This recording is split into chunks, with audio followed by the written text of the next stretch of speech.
pessoal, continuando então, vamos para o segundo bloco. Como nós havíamos falado, vamos tentar discutir agora como vamos resolver essa questão.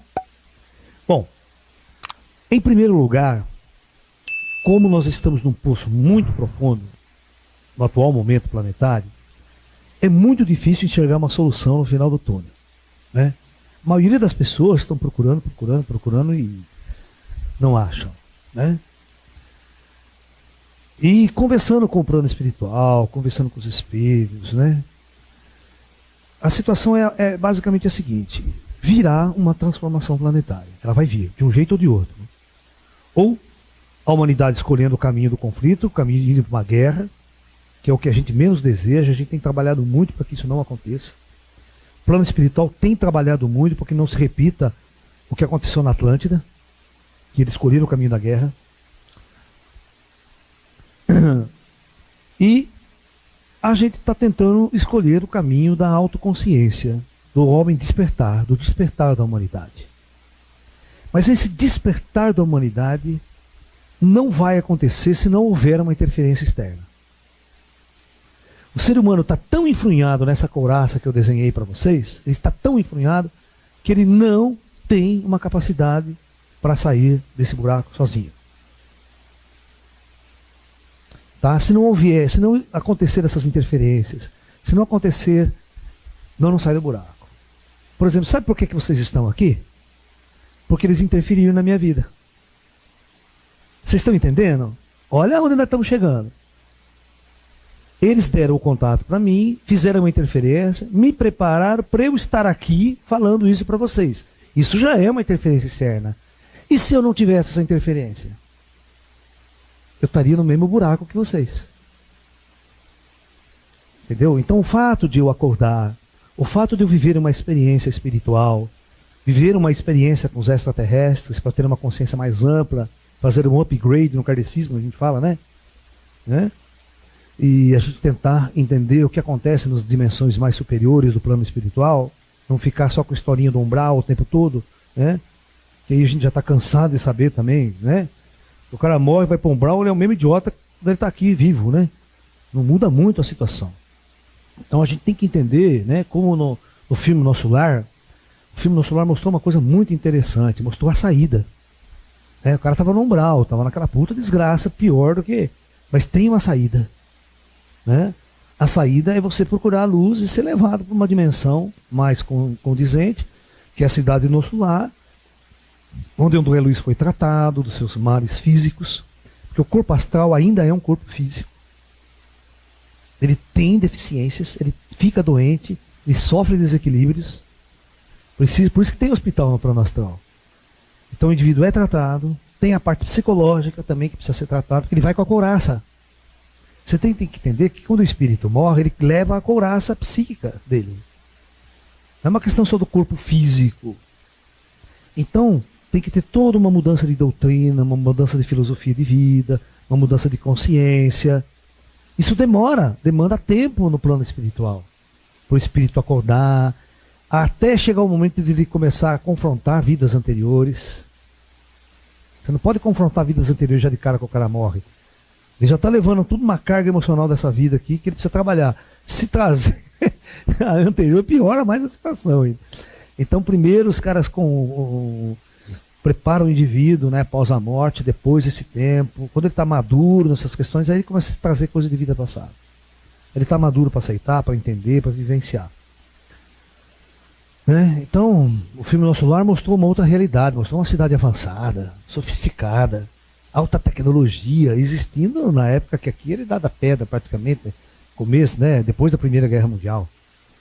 Aquele intervalo entre a Primeira e a Segunda Guerra Mundial é a história do André Luiz, da cidade de Nosso Lar.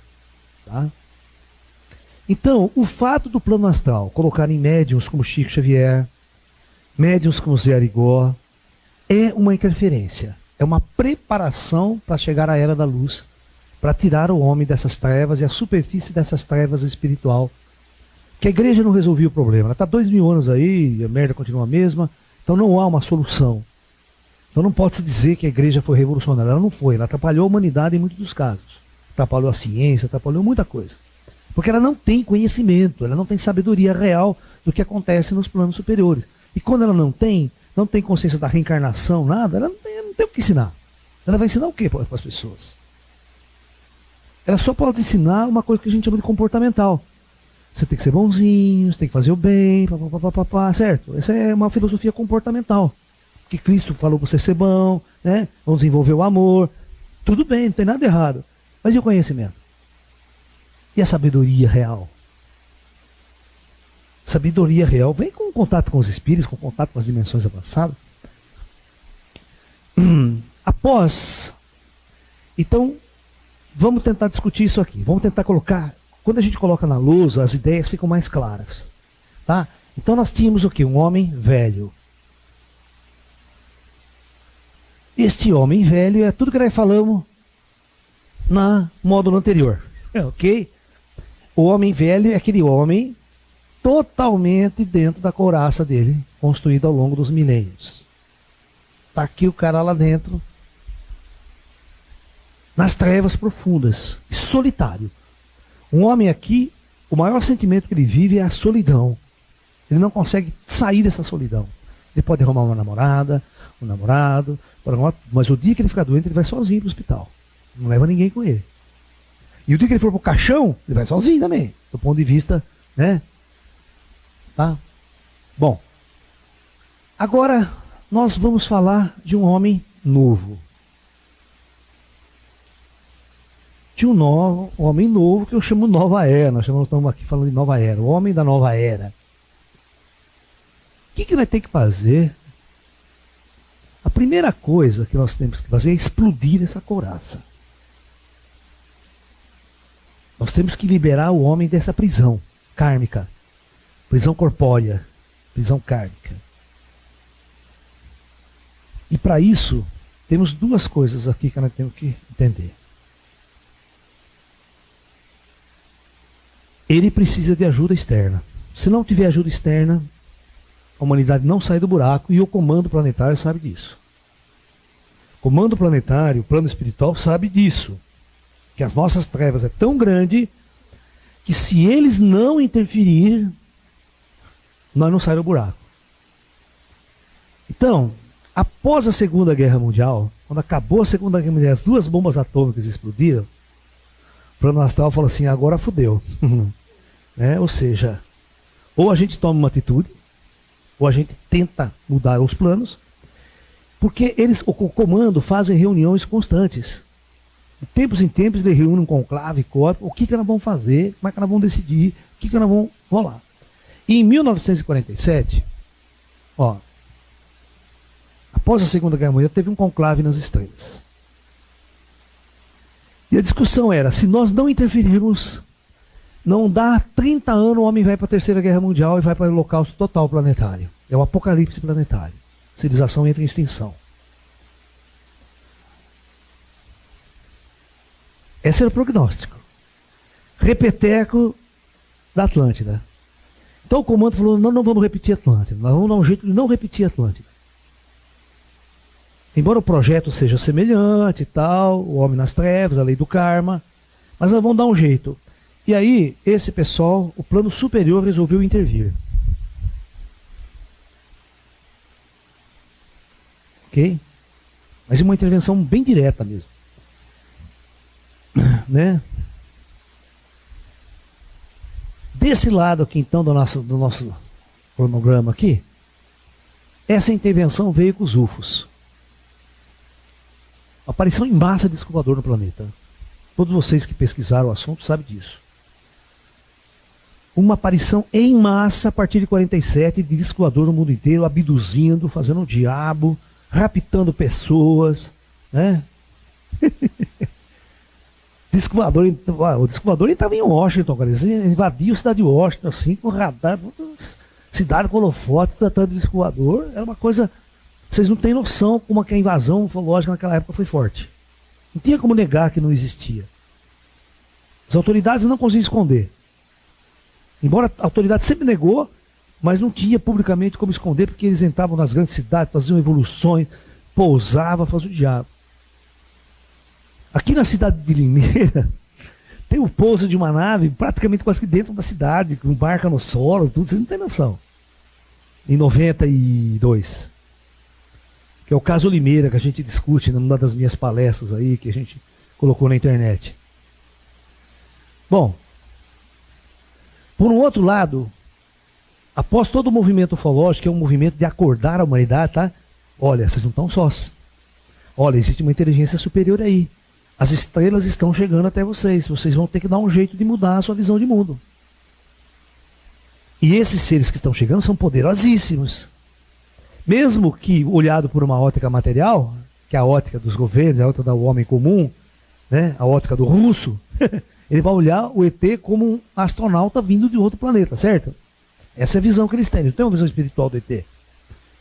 Entendeu? Mas mesmo assim é uma inteligência avançada que conseguiu atravessar distâncias interestelares, coisa que a nossa ciência nem sonha, e estão aqui, e nós temos que entender o que é que esses caras querem e o que é que eles querem fazer. Essa é uma reflexão já profunda para a humanidade que estava nas trevas, achando que eu sou o único, né? Entendeu? Vocês vão perceber que nesse mesmo tempo que os UFOs foram lançados no mundo, o espiritismo cresceu.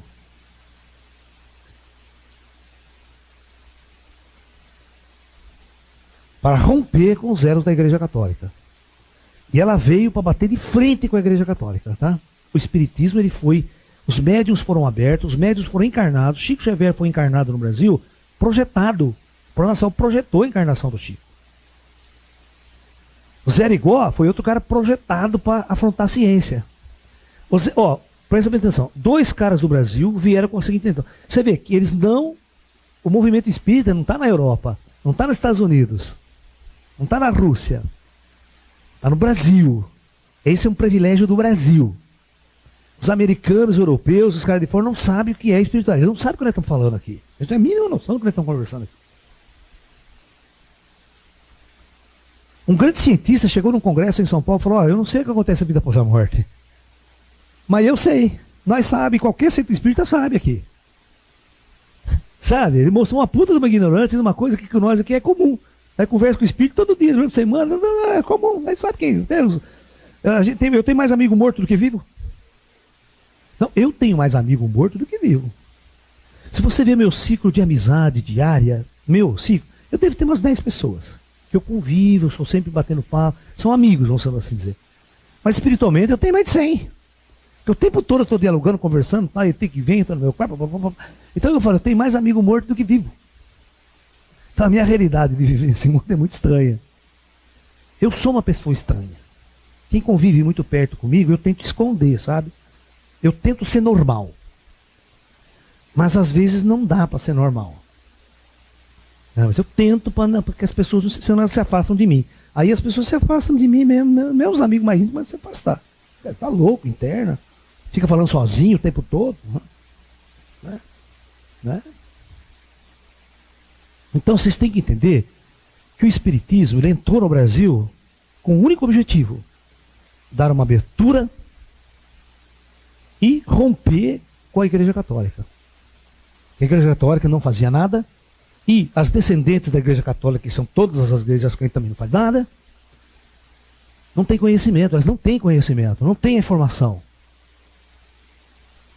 Então, eles não têm o que ensinar, é só que fica lá na Bíblia, batendo na Bíblia o tempo todo, na Bíblia. Você tem que jogar essa porra no lixo, a Bíblia não serve para nada mais. Isso é coisa de 2000 anos, já está ultrapassada, tem que ver coisa nova, tem que ir diretamente conversar com os caras. Tem que ficar no papel dos 2000 anos que os caras interpretam do jeito que quer. Você pega esse papel e interpreta do jeito que quer, cara. Aí faz as religiões dele, por isso que tem cada esquina uma igreja. O cara pega a Bíblia e fala, interpreta desse jeito. Não tem, nós não podemos viver em cima desses papéis. A verdade agora tem que vir diretamente no diálogo com as inteligências.